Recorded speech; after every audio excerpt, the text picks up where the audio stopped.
Thanks everyone for joining to us for another Australian fluid mechanics seminar. Our today's speaker is Professor Martin Oberlack.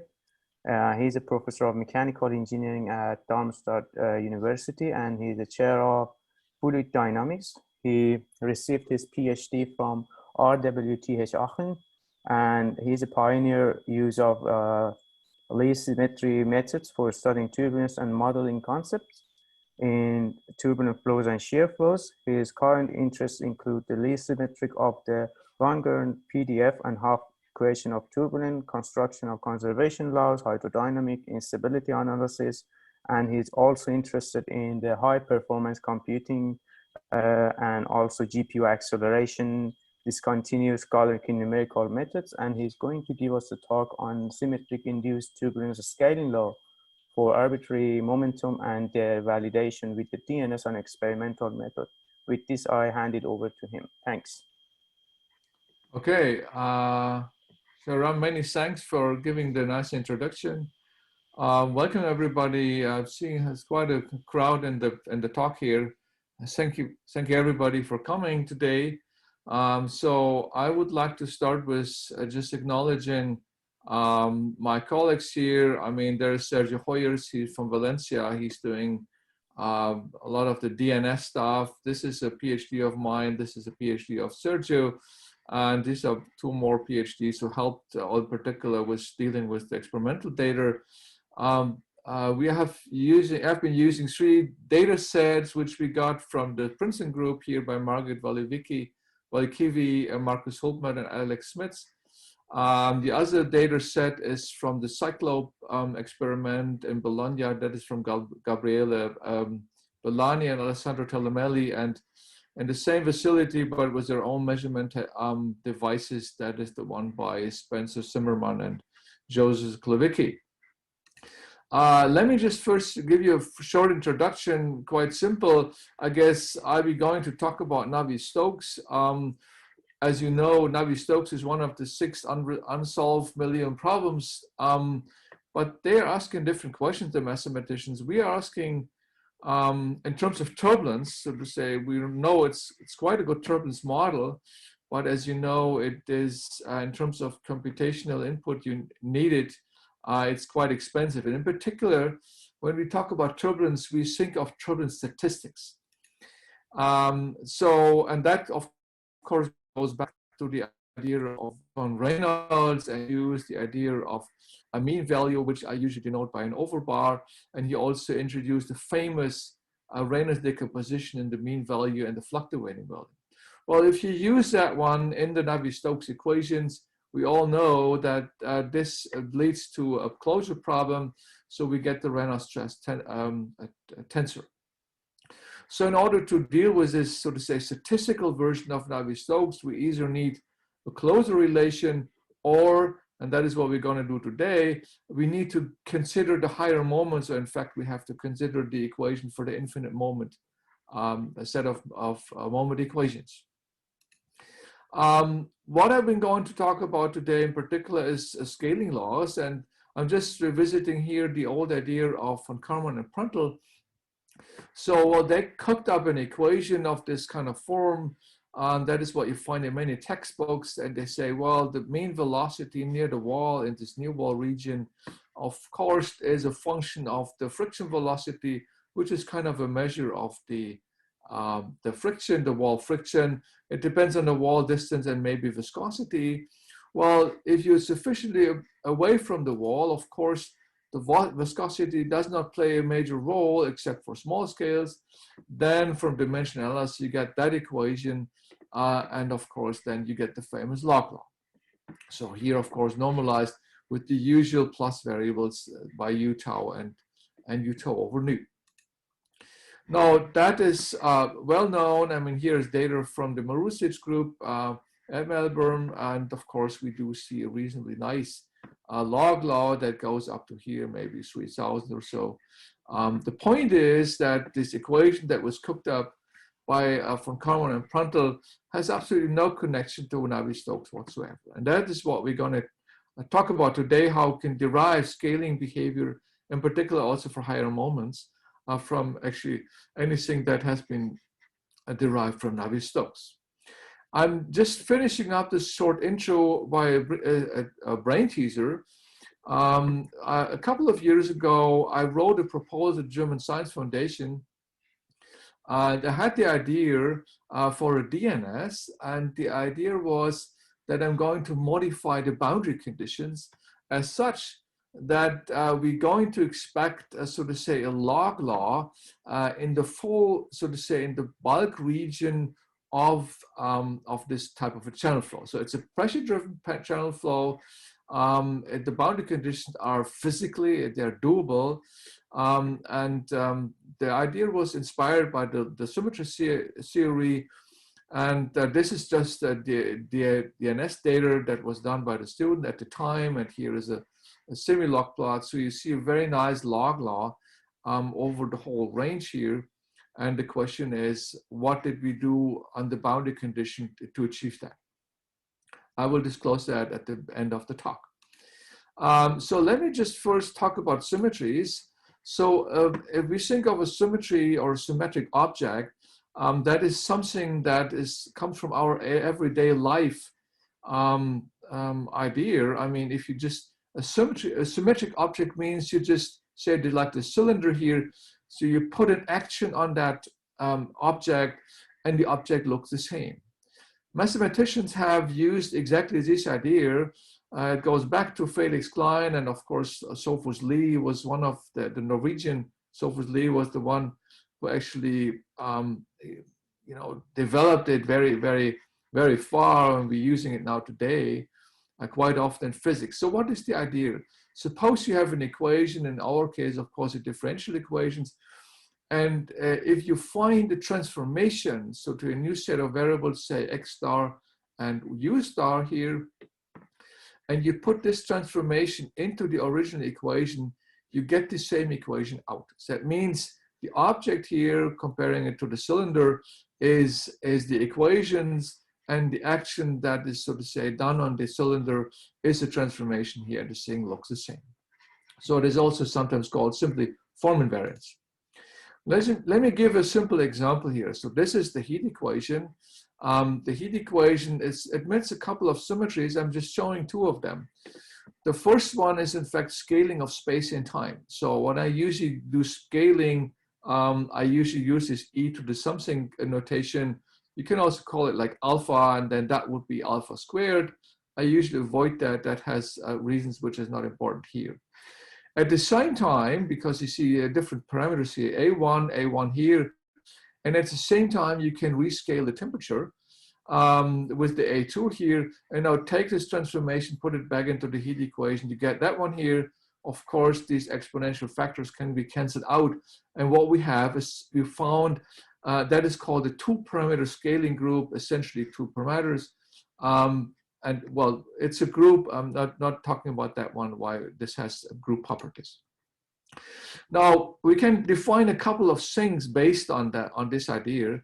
The first one is we can define invariance. So suppose we can guess a quantity here, I call it a little gamma, x over square root of t, take this transformation, put it into the definition of our invariant, and what we observe is that this factor here cancels out.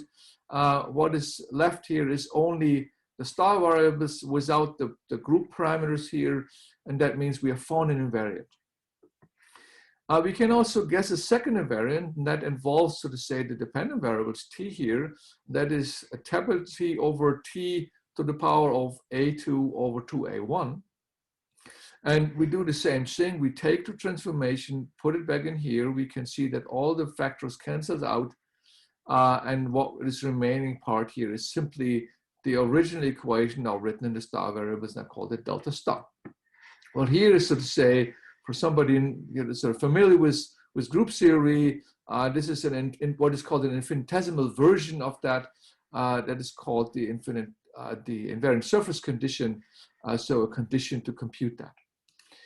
The next idea is what is called an invariant solution. That is what we in fluid mechanics usually called a self-similar solution.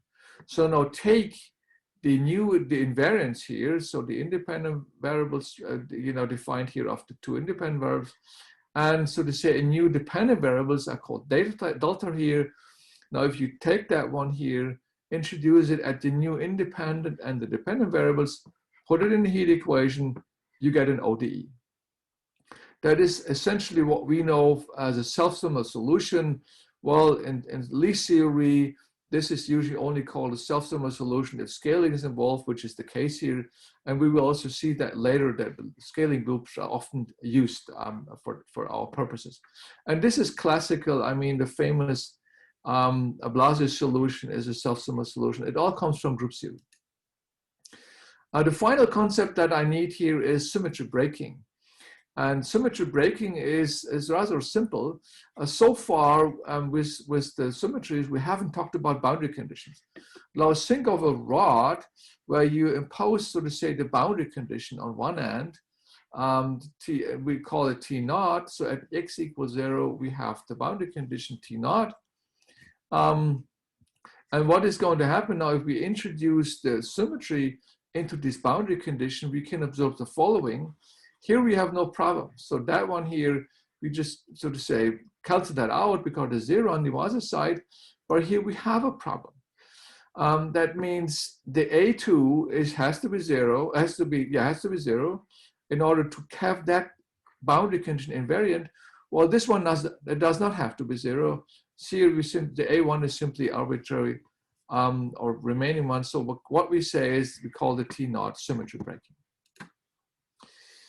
Okay, now just back to Navier-Stokes. This is my notation. Well, what do we know in terms of symmetry of Navier-Stokes? Of course, we do know that Navier-Stokes is time invariant. We do know that Navier-Stokes is rotation invariant. Be careful, this is not invariant under, so to say, a really constant. It's only invariant under a constant rotation. You cannot impose a time-dependent rotation here. Because that apparently will change the flow, so that is not allowed here. Of course, Navier-Stokes has 2 scaling groups, or in fact, it has only 1, but so to say, considering the limit of large Reynolds number here, we have scaling of space. So please remember, scaling of space always is related to A2, and scaling of time here is related to A3 here. That means that is scaling of time. Of course, we have to be careful. That is only, so to say, valid in the large Reynolds number limit, and that is what I'm going to consider for today. Well, finally, of course, we have Galileans and transitional groups. Well, in incompressible case, we have a more general form. So the Navier-Stokes incompressible is invariant under, say, an arbitrary acceleration or deceleration. Then the velocity has to be changed and also the pressure. Well, if we just have translation in space, it is a constant here, that drops out, that dropped out. And if we have Galilean invariance, that is just a linear function. That will be a constant and that drops out here. What is important here is that all the symmetries we have seen so far, of course, transfer to a statistical equation, no matter what type of sort of statistical approach you're going to look at. Well, today we look at the moment approach. And I'm just going back to turbulence now, but I will briefly, actually, I need that for one particular case here. We will briefly look at the PDF. So look at the turbulent signal here. Now what you can do, of course, is you can compute a PDF. So to say, if you, from the distance in turbulence, it usually looks, it's not Gaussian, but it looks like a Gaussian type of a bell-shaped behavior for the PDF. And what we can do is compare it to the Reynolds old idea here, which is a time average, say, what we can do is, of course, we can compute moments now. So the mean velocity is the first moment of V taking the PDF, so to say, at the basis. One important thing is I would like to explain right now, and that is a notation that is needed later. Just remember the capital one is just the instantaneous values of velocity, pressure. The oval bar here is the mean value. We have the fluctuations. And now remember the Reynolds stress tensor that was, so to say, made of the fluctuating velocity, the lowercase u here. Now, the classical definition, say, of the two-point correlation tensor is based on the fluctuations here. So that is little ui at the point x, and we have uj at the point x plus r. What I'm going to use today, because it's much easier, it helped us, well, it was actually important, it was a key idea. What I'm going to do is I will define the correlation tensor here based on the instantaneous values. So this is the uppercase U I at the point x and uj at x plus r. So this is, so to say, the new definition. So please keep in mind whenever you see an h here, so this is the second moment here, and I'm not going through the R notation here, is, so to say, the classical notation. So why I'm going to do that? Oh, hold on. So this is just the definitions here. No, based on the probability density function. That is the first moment, the second moment, and of course, now you can compute, so to say, any arbitrary moment based on this notation here, based on the H notation. And what we can do, of course, we can, I mean, this is, so to say, a bijective transformation between the R notation. So the first H here, so the HI here is just the mean velocity. The second moment, of course, is simply the mean velocity squared here times, so to say, the R notation. This is, well, and if you take the limit, so to say that little r goes to 0, the distance here in the two-point correlation, this is just the random stress tensor. And of course, you can compute all of them as far as you want, as you wish to. So there is a clear relation between this R notation, the mean velocity, and H notation. That is bijective. That means, what are we going to do for the rest of the talk? I use this new notation here because that is much more convenient in terms of the symmetry analysis. And we see that right now here. So what we do is we simply compute this mean equation for this H. So essentially what we're having here is so the n+1 moment is, so to say, the H here. I'm not going to tell you too much about this equation here, but you can see something very simple, because this term, this second term here, of course, comes from the convection term in the Navier-Stokes equation. So this is, so to say, the moment n+2 here. This is pressure I'm not going to talk about. And of course, also viscosity is here. That is, of course, n+1. So this is an infinite set of equation. And that is the key part here, it's a linear set of equations. And that made it, of course, much easier for us to analyze the equation. Lie symmetries or symmetry theory is not limited to linear equations, but it's much easier to investigate linear equations in terms of the admitted symmetries. This is just showing you the R notation. It's just a total mess here. I mean, this is highly nonlinear, and there's coupling among all the equations here. So this is a nonlinear term, convection. This is production. In fact, the Renner stress tensor, in fact, comes in essentially all moments, beginning with the moment 3. So this is highly nonlinear. It's coupling. So we're not going to use that one. But of course, because there is bijective transformation, whenever you have the H, you can compute anything for the R or the U. Now, there is two important things I would like to discuss in some more detail, and that is a transformation, a symmetry of this equation here that is not, so to say, directly admitted by Navier-Stokes or Euler equation, but is only admitted by the statistical equations. And because we can write down all the terms here under the divergence expression here, we can just simply add a constant to any tensor. So this is, so to say, any tensor, say our tensor 1 is the mean velocity, you can just add a constant here, same for the pressure. This, what we call a statistical symmetry, is really a key ingredient we see later for the log law, and also we see that in turbulence models. And I'm not going to show that. It, in fact, defines a measure of non-Gaussianity. So you can compute from this symmetry the PDF version, so to say. What does it mean for the PDF? We can show that as a measure of non-Gaussianity. A second symmetry is statistical symmetry that is, so to say, not visible in Euler Navier-Stokes itself, that is the scaling symmetry here.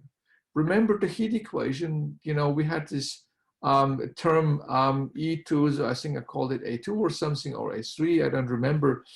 Essentially any linear equation can be rescaled. And this, though it's an infinite equation, infinite set of equations, it's linear. So we can rescale any tensor, but it's all scaled with the same factor.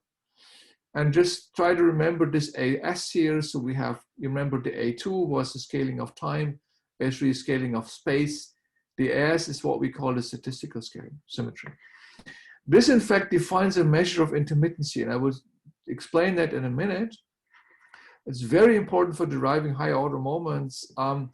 And it turned out to be very difficult to implement it into turbulence models, because turbulence models, classical, none of the existing turbulence models admit this.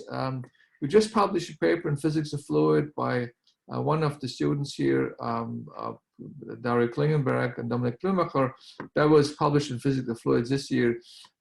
We developed, so to say, the skeleton of a model that admits also the statistical symmetries here. And that makes the model look very, very different to what we know for classical turbulence models. Now, what does it mean? Why did I tell you that this is a measure of intermittency? Now, remember, we have just the scaling here. Now, what does it mean for the PDF? Remember, we can write down an equation, what is called the Landrin-Monin-Novikov equation for the PDF. I'm not going to show that. That's really an ugly equation. It's infinite dimensional.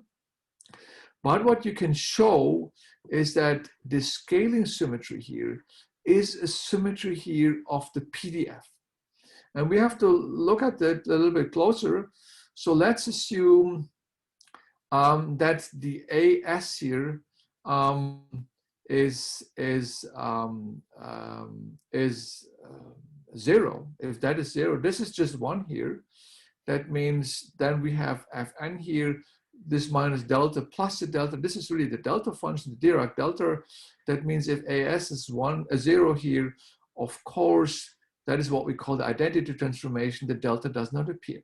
However, if the AS is non-zero, say it has to, in fact, it has to be positive, then apparently, if that is, so to say, a broadband type of PDF, we have to add, or we have to subtract or add a delta function. Now, why do we say this is a measure of intermittency? If suppose that would be, so to say, our turbulent signal, and so to say, we have ranges in time here, turbulence behavior, but at other times we do have, so to say, kind of laminar behavior. And so to say, there is turbulence here, laminar here. That is, of course, what we call an intermittent signal.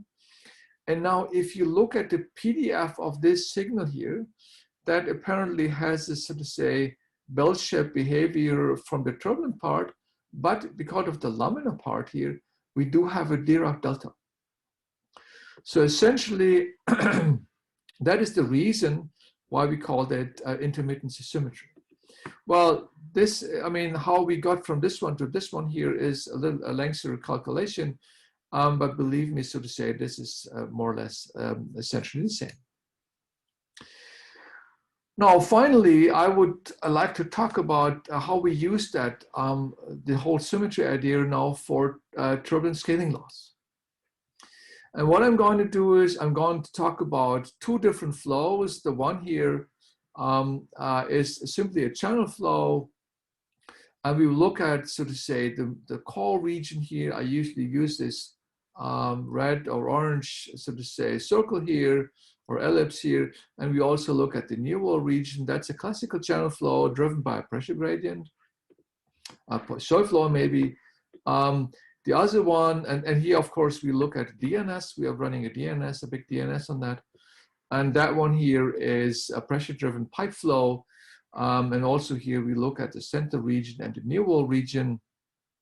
I recall at the beginning that we were looking at 3 different experimental data sets that we got from our colleagues.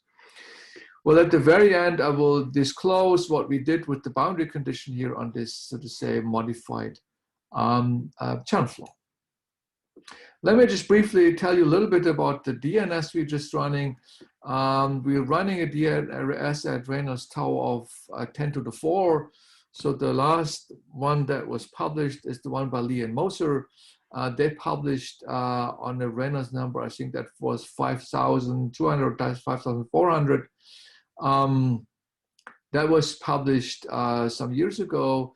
Ours is higher, but our box is considerably smaller. You see that in a minute. It's still running on SuperMOOC in Munich. We expect to be finished in around November 2020. The code is based on the LISO code that was used also, say, for the publication of Hoyos and Jimenez in 2006. That was, I think, the 2000, Reynolds tau 2000. It's Fourier in X3 and X1. Compact difference in X2, and Runge-Kutta scheme is a time stepper. As I said before, the box is not particularly long, so it's 2 pi h, and we have, of course, the 2h here and the distance here, and the width here, and X3 direction is pi h. This is just a comparison, so to say, from DNS that were done in the past. So to say, that is the one by Hoyos and Jimenez in 2006 here, 2000 Reynolds. That is, I forgot, sorry, and that is the Lee and Moser one for 5,200, and that is the one that is running here. We slightly coarser in the near wall region, also here slightly coarser. Well, significant coarser apparently is that we have a much smaller box here. Tie step is slightly larger. We are up to this point about at 600,000 time steps, I guess. Just let me just mention briefly the pipe flow experiments. That was, as I said before, that is what I call Cyclop 1. That was the experiment done by Spencer Zimmerman and Joe Klevicki from Melbourne. The other data set, Cyclop 2 here, at various Reynolds numbers. Also, I'm sorry, that was multi-element hot wire, I guess. That was hot wire. That was done in the group of Alessandro Talamelli by Gabriele Bellani. And we got data also from the superpipe experiment at Princeton. They used the end-stop hot wire, very small, the variety of Reynolds numbers, and that was done at the time. I think that was the PhD thesis of Margit Walikivi, and involved was Markus Hultmann, of course. That was in the group of Alex Smits. So what are the symmetries are we going to use now? I mean, essentially, I mean, what we're looking at is the mean velocity. That is in all cases a function of r, function of x2 here. Of course, when I go to the pipe flow, the x2 becomes an r. Or maybe the wall distance here. And of course, all the higher moments here are then depending essentially of the x2, and of course also the higher moments here.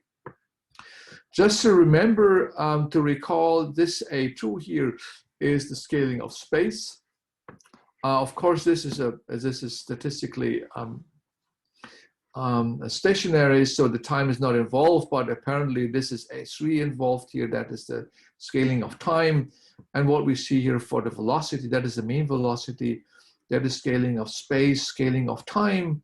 And remember, that was the AS here. The AS is the statistical scaling, and that also appears now for the higher moments. So of course, because of dimensional reasons, because that has the dimension of velocity squared, of course, the scaling of time and space and time is squared here. The AS is not, and that is very important. And that goes, of course, to any higher moment that you wish to look at. There's one more symmetry I mentioned that is also statistical symmetry. This is not Galilean invariance. This is what, remember, that is this non-Gaussianity symmetry. I didn't talk too much about it. And that also exists for any higher moments. And at some point, we also use, so to say, translation invariance. That is sort of involved. We see that in a minute. So this is more or less the set of symmetries.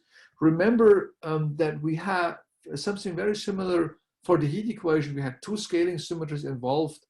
That was the scaling of the temperature and the scaling of space and time. And what we got there is that we got a parameter you can sort of say play with. There was this free parameter, and because of the boundary condition, a certain parameter had to be set to 0, and that means you get a certain specific scaling behavior, and that was involved as some kind of idea of symmetry breaking. So this is now a big jump to what is what we call the invariance condition, what I would say scaling law equations. So this condition here, so this is a set of equations for any h here, you get this type of an equation. And as you can see, that involves all these group parameters. That was scaling space, scaling time, statistical. Here, this C1 here, that is what we call this non-Gaussianity parameter. And something appears more or less for any of these moments here, of the h moments here. So I'm not be able to tell you why we got these equations here. That is what is, we need a concept of infinitesimal transformation and so on. But essentially, it's the same thing what we did before for the heat equation. If we compute, so to say, solution to that, we compute invariance. And we use this invariance, so to say, as our new variables, and that allows us for, to say, what is called, so to say, a similarity type solution. What is interesting here, if you look at just this equation here, and compare that to the equation you saw before, that is, so to say, what was proposed by Prandtl and von Karman after, so to say, viscosity was dropped. And this is rather similar to this one here. Suppose that one here is 0, maybe even the A4 is 0. You're more or less having this equation here that was, so to say, proposed by von Karman and Prandtl. And nowadays, we do know this is the invariant surface condition, more or less the condition for computing scaling laws. One more thing is important, this C1 here is, so to say, one of the group parameters that come from statistics, and that is, so to say, somehow involved here in the 1 over kappa. Now, what we do is we just go through these equations here. Now we start with the equation for the mean velocity and do exactly that. So what I'm showing you always is, so to say, the scaling behavior here. And what we do is now, remember what I said before, we put that one to 0 here because that gives us a log. And we look at the scaling of the mean velocity, that means that is just 0. So we cannot scale velocity anymore. And that was this ingenious idea of von Karman and Prandtl, that they were suggesting, well, there is this u tau of our friction velocity that is kind of symmetry breaking, and that, so to say, induces more or less the log life.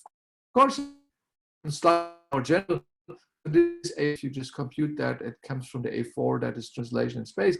So, you know, you can generalize slightly. There was some work by Arne Johansson and his group. They used it, that they came up with some numbers here that saying that, so to say, you get a better fit to the data if you get closer to the wall. So to say, that is classical log law. And now the important part here is, now if you go to the higher moments, we have done this condition here, you know, that was symmetry breaking for the mean velocity. And we have to use the same thing here now for the moment of order n. And if you just compute that, you get a power law. You get a power law here. The n here, apparently n is always, so to say, the order of the moment here. And what is important, you get one new parameter that, so to say, contains this group parameter. And that is the only parameter that exists, so to say, for the higher moments. So the omega here, which are called omega, is the exponent of the second moment. So to say, if you put 2 here, that would be the second moment, but it determines all higher moments. So omega and k emerged from the combination of classical and statistical symmetries. And the scaling is not due to dimensional reasoning, it's really intermittent induced scaling. So that is important here. We have this relation. It's a linear relation. So if you just multiply that out here, this exponent, you see essentially omega n minus omega. And this omega n, so to say, comes from the dimensional scaling, and the little omega, this, so to say, minus omega, that comes from this AS, so to say, this statistical scaling group. in the near wall region of the pipe flow, in fact, we did not exactly see that, but we're still looking at that. So, but what we can do is the following. Suppose this is not exactly now a 0, but it's a small number. So we have given that lambda here, I've given that, so to say, parameter that appears here. That is the lambda 1 here, it's small. We see that also in the data, it's a small number. And if you go to higher moments, you essentially get this exponent here. So that involves, let's just exercise that here. If n is equal 1, then you have lambda 2 minus lambda 1. And here you have 2 lambda 1 minus lambda 2. So that just gives you the lambda 1. If that is 2, the whole thing here becomes lambda 2. And then if it's 3 and higher, of course, that involves, to say, lambda 1 and lambda 2. So the lambda 1 is the exponent of the first moment, lambda 2 is the moment of the second moment. And again, the higher moments are determined, so to say, from the lower moments. And also that here emerges from the classical and the statistical symmetries. Here, this, so to say, is essentially coming from the dimensional type of scaling behavior. And this here, again, comes from this AS. Remember, that is what we call intermittency scaling. That is also important here. Let me just start with the DNS data here and the log region. So to say, what we see here is the classical type of scaling here. In order to see a log, we just take the derivative with respect to y times y.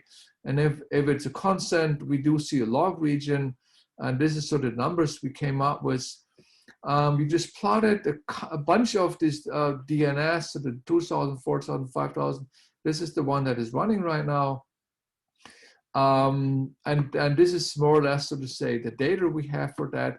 And this one here, that is our data. It's not so smooth because it's still running, but it's going up to 2,000. Well, I mean, depends on the statistics you look at. It might be even slightly higher.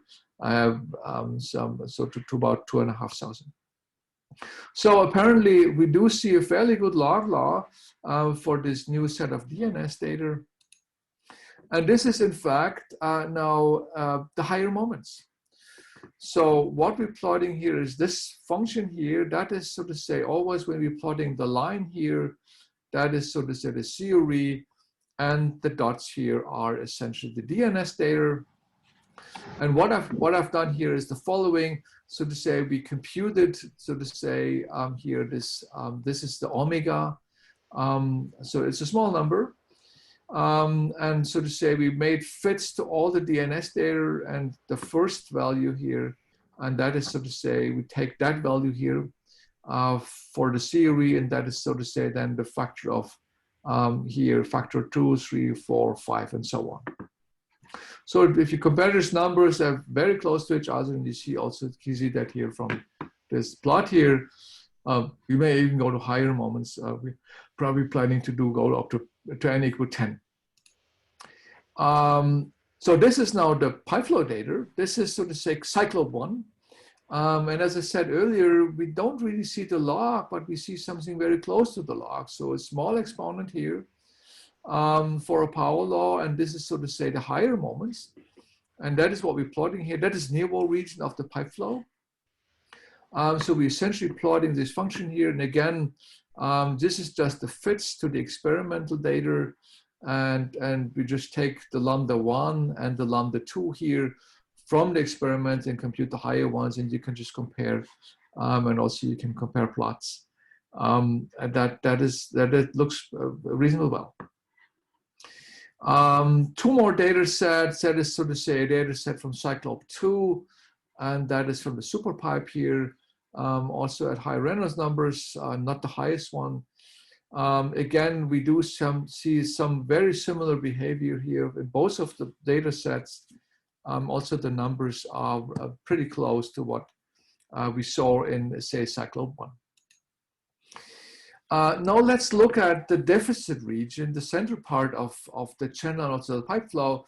So we're looking at here this region in the center, which is called deficit region usually.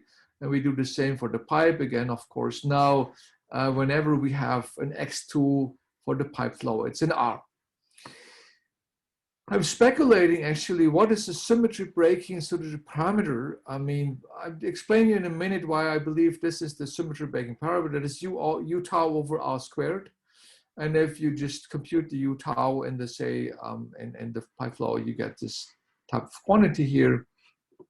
That apparently is non-zero. So to say, remember that was 0 for the log law. Now, if you do that here, you get something very similar. You get a power law.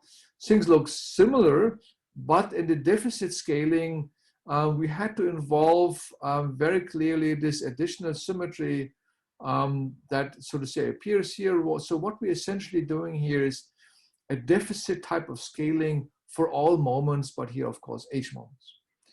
So we have a power law. We propose a power law, symmetry-induced scaling of the power law. So that is sigma 1 here. We get a power law also for the second, that is sigma 2. And if you go to the higher moments, again, you see something that's similar of this sort here. They're all determined from, so to say, the lower order moments. This is the channel flow results. I'm just showing you here the first moment. So that is the mean velocity. It's a deficit scaling of the mean velocity. And we just plotted here all the difference data we had from sort of some even lower Reynolds numbers. And we actually shifted the plots here. They look very, very similar. I mean, it's essentially here, they all parallel to better see the different results. Remember, this is the wall now. This is, so to say, toward the center here. So our coordinate system is, so to say, kind of anchored here in the center of the channel. And we do see a very close power law. So this is log scaling here and log scaling there, and the power law is then a straight line. What we see is here for the sigma, remember that is a sigma. This is numbers always very close to 2. And that is in fact the reason why I suggested, so to say, this symmetry breaking here. That is because of this factor 2 that we see for most of them. The interesting thing now is, now we look at the second moment.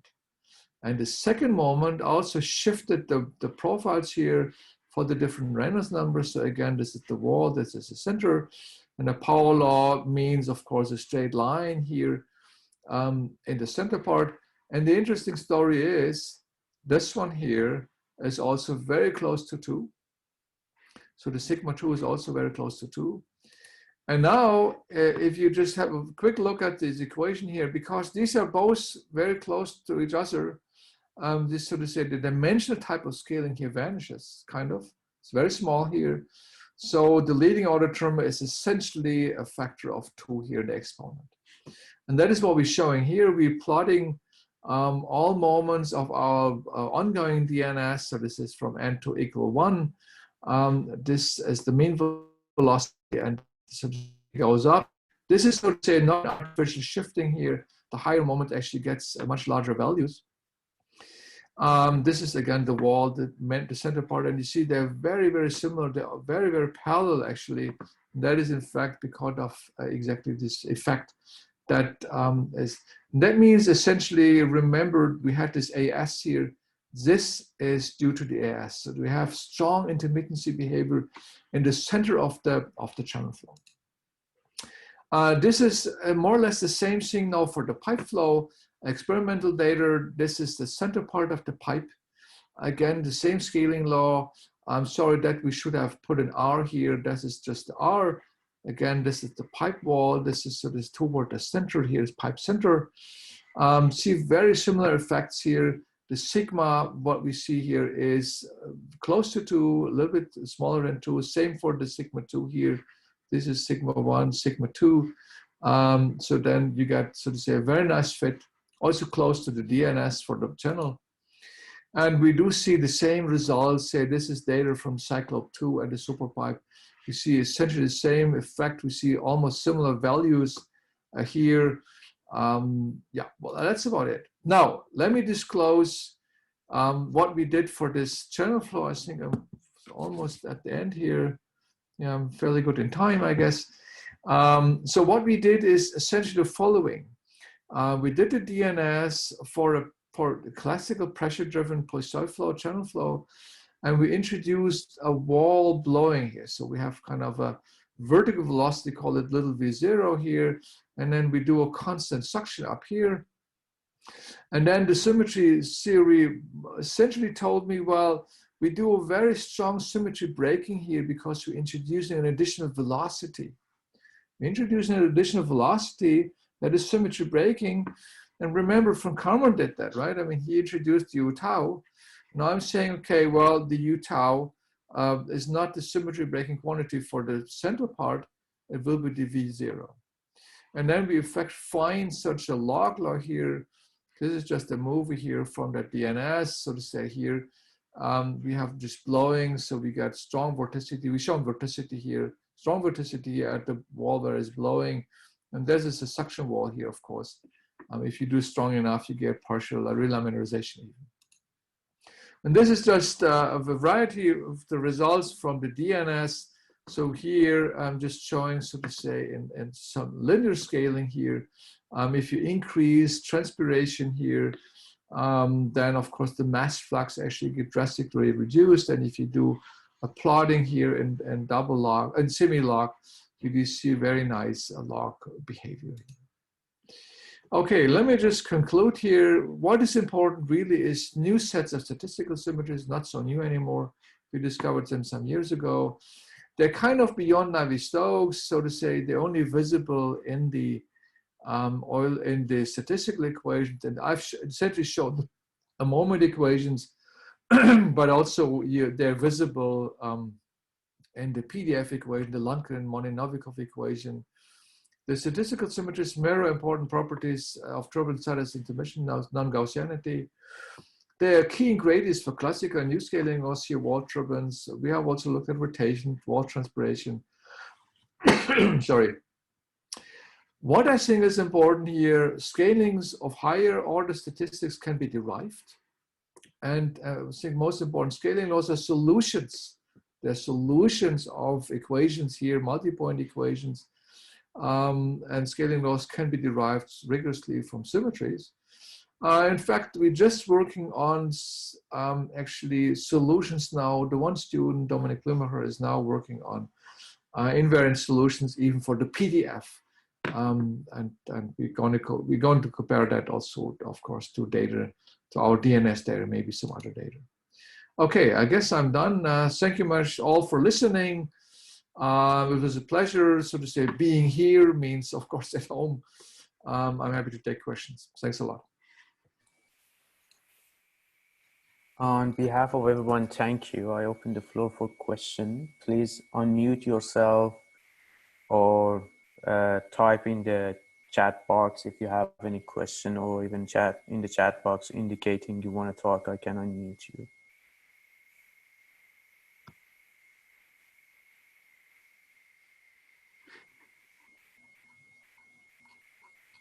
Well, it was apparently very clear. May I? And this is Sergey. I can't find the way to raise a hand here for some reason. But anyway, I have two questions. Is it okay? Sure, sure. Go ahead, please, please. All right. Second order moment. This will, in particular, second order moments I would be interested in. They were HIJH being the newly introduced one. Can you translate these scaling laws into the scaling laws for ordinary ones? You know, there are those log. Yeah. Well, that's a good question. I mean, let me just go to one slide here. I think I have to go back pretty far. So in principle, yes. So if you have sort of the scaling behavior for this one here, of course you can translate to any of the scaling behavior for this one here. But still, it's a very good question, because I didn't mention that, but I should mention it now. We only looked at the U1 velocity. We have not looked at U2 or U3. And you're probably referring to the proposed log in the I think it's U3 squared, right? The Reynolds stress U3 squared. So we have not looked at that. And well, we have to look at the beginning very, very briefly. What we believe, in fact, is we need to search for additional symmetries. That is, so to say, the answer I can give at this point. So that we have not deeply looked at it, and we're working on that. But in principle, yes, we can compute, so to say scaling behavior for, well, that is, so to say, the usual, so to say, moment Rij, say. Did that answer your question, Sergey? Well, yes and no. You answer it as far as it was possible. Yes. Thank you. By the way, a very good talk. And if I can quickly, second question, okay? It's about, I lost somewhere in the middle, the intermittency element. Did it disappear from these final results? For this is, you mean this this scaling here of the moments? That is, yes. I didn't, yeah. That appears, actually, that appears in all of them. This essentially, remember the scaling laws we had, say the power law scaling, we had one part that was n times something, and we had, so to say, a constant part. And the constant part comes from this one here. So let me just go back to the scaling law here. Where is it? Maybe this one here, doesn't matter.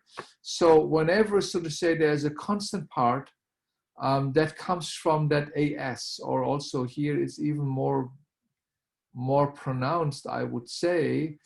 So because that one more or less disappears. So this part comes from dimensional scaling of space and time. And because the numbers are so close to each other, that is the remaining part, and that comes from the AS. That is what you would have expected, that, so to say, intermittency is very key element in the center part. Is that your question? Oh, well, yes, except that then I thought that, well, you do not actually, you consider high Reynolds numbers. So the viscosity element is gone. So yeah, the point you are making is that intermittency remains the key element even as the Reynolds number tends to infinity. Yeah, so yeah, usually yeah. we can, okay, thank you. Yeah, no, that's true. Yeah, I would say that. Very good talk. Thank you very much. Thank you very much, Sergey. It was good having you here. Hi, Martin. I have a quick question. First of all, it was a very nice talk. I'm just wondering, could you comment on the possibility of using your theory to the connecting your theory to the turbulence modeling? Yeah, I can actually. We just published that paper here that I maybe can show that again. Well, the thing is, I mean, where is it? Forgot where I have it.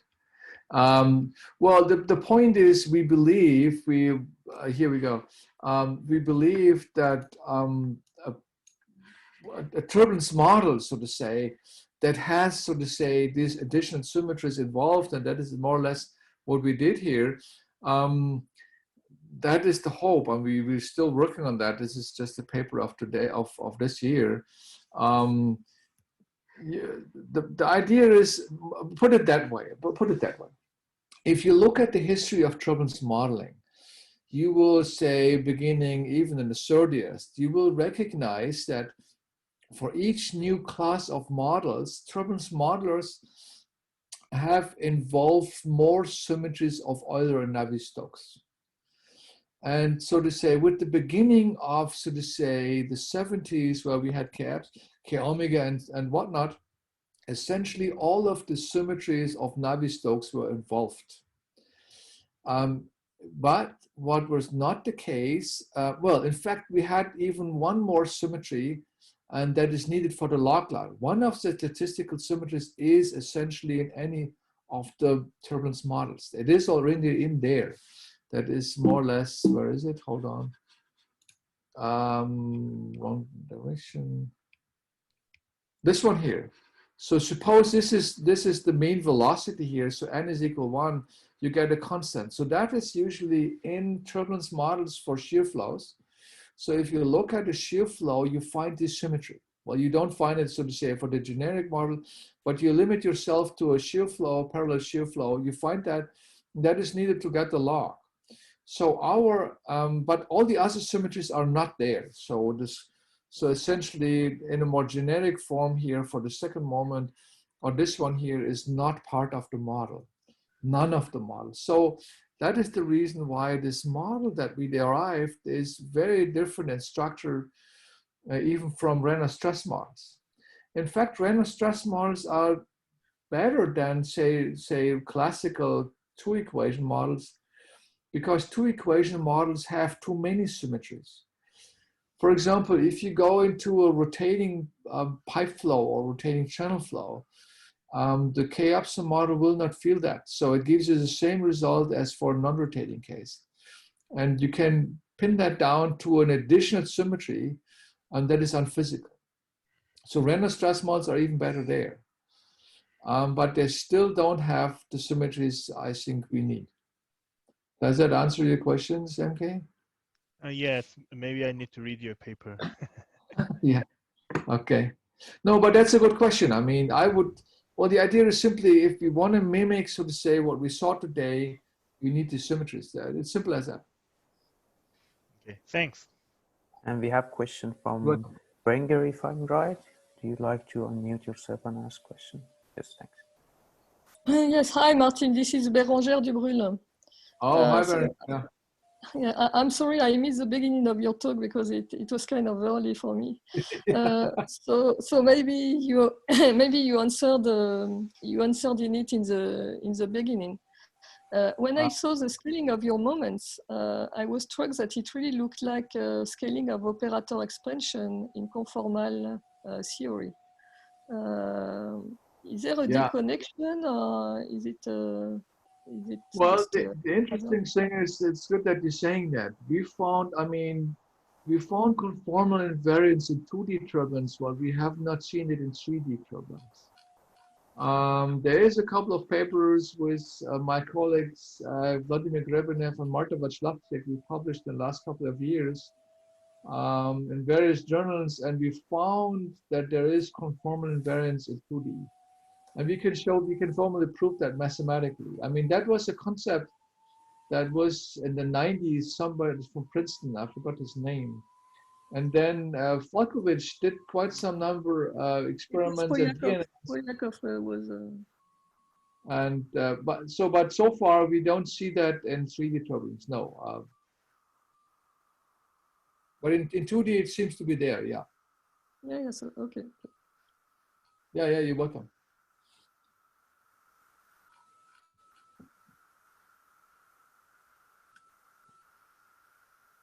Do we have any more questions? I noticed people joining us slightly late.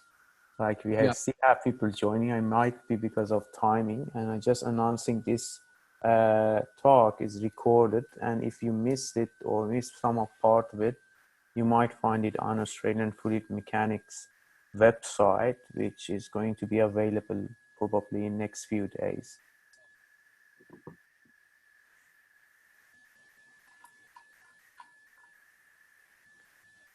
Okay. I would like to discuss something. It would not be a question, but maybe first other people may be having questions. Oh, no, go ahead. Go ahead, Sergey. You see, this is again this issue. I keep thinking about the delta function element, because but that's conceptually. Is it intermittency? I can imagine when we play the statistical game, so to speak, we always have to think about what our statistical ensemble is. And when I have this delta function, the easiest thing which comes to my mind is that I have an ensemble, say pipe flow. Part of which is turbulent flows, but another part is just a set of laminar flows, just poiseuille, just steady ones.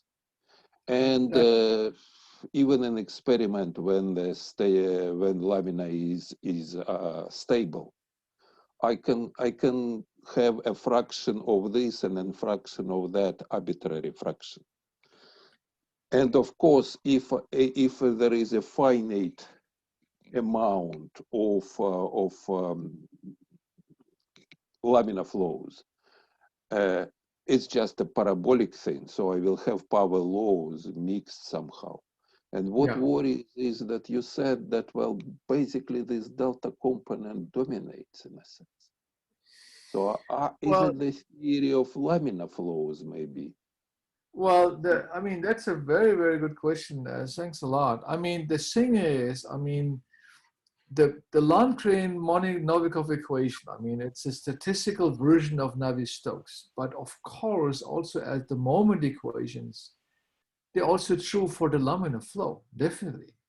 So if the F here, so to say, is already, so to say, laminar type of thing, that would be already, so to say, a delta peak type of a PDF. So, I mean, what I've been thinking about for some time is the question, and we have these very nice experiments that people did in the pipe flow, the laminar pipe flow at the edge of instability, and they see these puffs and things which separate. And if you look at these puffs, I mean, then they look a little bit turbulent, but they're kind of low Reynolds numbers, so they're almost laminar. They're at the edge. And I've been thinking, I mean, to apply the whole idea here also to this type of transitional flow. But I mean, so far I have not really spent time on it, or you know, but essentially I believe that that might be an option to understand this behavior from a statistical point of view, because it's a laminar thing, but it has a strong statistical component in it, right? I mean, people like Björn Hof, and they did very nice experiments and it showed nice statistics. I think most of you know that. That might be able to capture. I'm not sure. I haven't tried it, but I was thinking about it. Okay. But you're right. I mean, F could be laminar, yeah. Well, no, not F. The delta function is laminar. Well, for laminar flow, the PDF is a delta function, right? Yeah, that's exactly what I'm talking about. Yeah. So I mean, then of course, if the F itself is a delta function, then that thing would probably not be called intermittency. That's probably true, yeah. This is what, but do we have some kind of, this is coming back to the scaling laws. If AS is not zero, we allow a delta component, which might be, for example, a laminar flow repeated many times in our statistical. Yeah. Not necessarily because, not necessarily because I can take one particular instance of a turbulent flow and repeat it many times in my statistical ensemble. And that too will be represented by a delta function.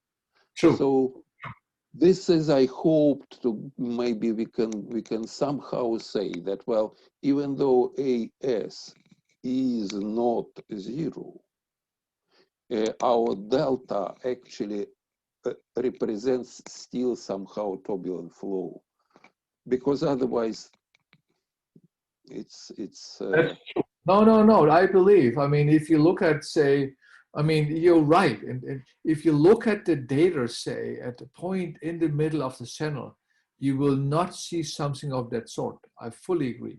You will not.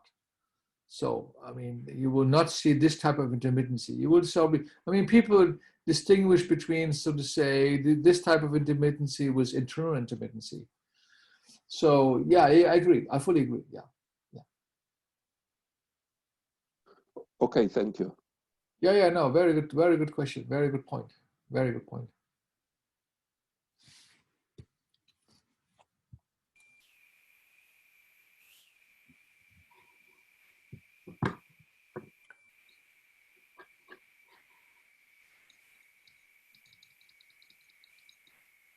I guess if we don't have any more questions, we might finish these seminars. Is there any more questions from audience? Okay, I assume there is no. Martin, thanks again for the great talk, and thanks everyone for joining us, and probably see you next week.